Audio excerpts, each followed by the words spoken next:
எல்லோரும் நல்லா இருக்கீங்களா? இன்றைக்கி இந்த மாவுங்க ரைஸ் மில்லில் கொடுத்து நம்ம அரைச்சி வச்சிட்டோன்னா வயதானவர்கள், சுகர் உள்ளவங்க, ப்ரெஷர் உள்ளவங்க, கார்போஹைட்ரேட் அதிகமாக வெயிட் லாஸ் பண்ணணும் அப்படின்னு நினைக்கிறவங்க, கார்போஹைட்ரேட் அதிகமாக எடுக்க வேணாம்னு நினைக்கிறவங்களுக்கு இந்த மாவு நல்ல ஒரு இது பார்த்துக்கோங்க. ஏஜ்டு பீப்புளுக்கு நல்ல டைஜஷன் ஆகும்.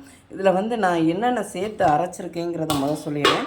2 கிலோ நான் கம்பு, 2 கிலோ கம்பு, 1 கிலோ தினை அரிசி இதை ரைஸ் மில்லில் கொடுத்து நான் அரைச்சி வச்சுட்டேன். நான் தேவைப்படுறப்ப என்ன பண்ணுவேன்னா, ஒரு 4 கரண்டி மாவு எடுத்து கரைச்சிக்குவேன். அதில் 1 கரண்டி உளுந்து ஊற வச்சு ஒரு அரை மணி நேரத்தில் ஊறிடும்.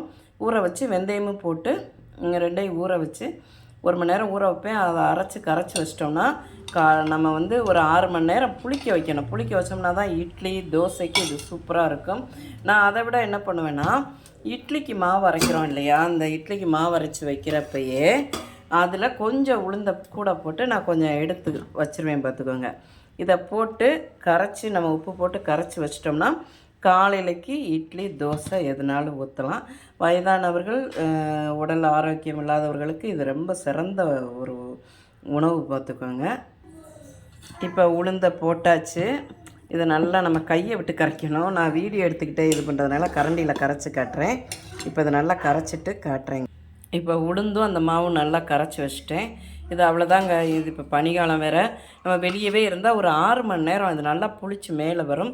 காலையில் நம்ம இட்லியோ தோசையோ வச்சு இதுக்கு என்ன சட்னி வச்சு சாப்பிட்டாலும் கம்பு தோசை செமையாக இருக்கும். இது உங்களுக்கு பிடிச்சிருந்தால் பார்வதி வீட்டு சமையலுக்கு ஆதரவு கொடுங்க. ஓம் சாய்ராம்.